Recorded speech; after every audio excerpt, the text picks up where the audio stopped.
बिस्मिल्लाहिर्रहमानिर्रहीम। प्यारे भाई और बहनों, अस्सलाम वालेकुम वरहमतुल्लाहि वबरकातुहू। उम्मीद है कि आप सब खैरियत से होंगे। मैं हूं आपका मेजबान हकीम शहबाज हुसैन अवान और आप इस वक्त देख रहे हैं Hakeem Shahbaz herbal TV on YouTube. सबसे पहले तो मैं आपको खुशामदीद कहता हूं। मैं बेहद मशकूर हूं आपका कि आप हमारे पास तशरीफ लाए। तो सबसे पहले मैं आपसे ये सवाल करूंगा कि हमारे दादा उस्ताद जनाब हजरत साबिर मुल्तानी रहमतुल्लाह अलैह, आपने उनको बहुत ज्यादा देखा, उनके साथ बहुत ज्यादा वक्त गुजारा, तो सबसे पहले आप हमें बताएं कि उनकी शख्सियत कैसी थी। उनकी शख्सियत तो जी माशाल्लाह इंतहाई नेक सीरत और नेक आदमी थे और बेपनाह बड़ी बड़ी दुनिया लोगों अक्सर आती थी उनसे तशखीस करवाने के लिए।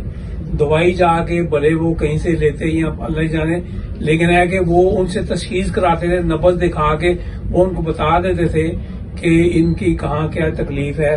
और एक दफा मैं बैठा हुआ था तो ये फिल्म एक्टर मोहम्मद अली आए थे, उनकी उन्होंने नब्ज देखी, कहा गई तुम्हारे गुर्दे बिल्कुल खत्म हो रहे हैं और आप ऐसा करो कि उन्होंने कुछ चीजें खाने के लिए बताई, दवाई नहीं दी। दवाई तो बहुत कम देते थे और इतने दरवेश सिर्फ और नेक इंसान थे कि पैसा तो ऐसे जिससे उनको पैसे से तो कोई गर्ज प्यार ही नहीं था, पैसा लेते भी नहीं किसी से। और दवाई किसी को दे दी तो चंद पैसों की वो जो मैं उस जमाने में सुनता था उसमें गुद्दी उजलाती गुद्दी मुलैयन उनके एक अजीज थे, वही कूटते थे, छोटी छोटी गोलियां बना के रखते थे। तो वो एक उनके बेटे होते थे कैसर, वो इस्लामाबाद होते थे, नासर उन्हीं के पास होते थे। तो नासर भी जो है ना वो अब्बा जी के पास काम ही बैठते थे, वो हमारे पास गपशप लगाने आ जाते थे। उनका छोटा बेटा था नैयर, वो नैयर जो है वो हमारा हम उम्र था, बल्कि सुबह हम नाश्ता लेने जाते थे तो उस जमाने में एक ही दुकान थी नूरा नानो वाला, कुलचों वाला। उसने भी कुलचे लेने, मैंने भी लेने। उसने लेने आधे पके कुलचे, मैंने लेने पके हुए कुलचे। तो मैंने पूछा नैयर आप इसको कच्चे कुलचे क्या करोगे? कहते हैं हम इसको मक्खन में फ्राई करते हैं फिर खाते हैं। अच्छा। हाँ, मक्खन में फ्राई करते हैं खाते हैं। तो इंतहाई नेक पारसा शरीफ घराना था।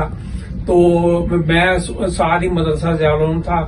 मौलाना मुतीर रहमतुल्लाह अलैह मौलाना अहमद अली लाहौरी के खलीफा थे, उनका बड़ा मदरसा था पूरे मोहल्ले में। उनकी बड़ी मस्जिद मदरसा ज़िया ट्रस्ट के नाम से आज तक वो जारी और सारी है। तो मैं वहां जो उनके दाएं बाएं दो मदरसों के पोर्शन थे, क्लास 4 तक एक तरफ था, फिर हकीम साहब का मतलब था और फिर 5वीं से 8वीं तक क्लासें थी। तो जब मैं वहां से निकलता तो आगे मैंने हकीम साहब के पास सिर्फ एक तो उनका बड़ा प्यार था और दूसरी उनके पास जगह भी ठंडी होती थी, हम थोड़ी देर रेस्ट करके तो वो करते थे। तो उनके साथ फिर मदरसे के साथ शम्बस मंजिल के नाम से हमारा घर था। अच्छा, माशाअल्लाह।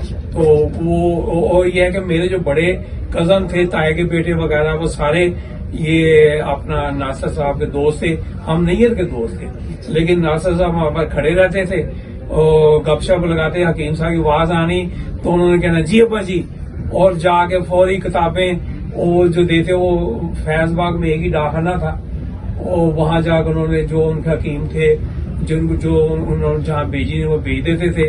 तो बड़ा कम गो थे, बड़ी धीमी आवाज में बात करते थे, कभी किसी ने उनकी आवाज नहीं सुनी होगी।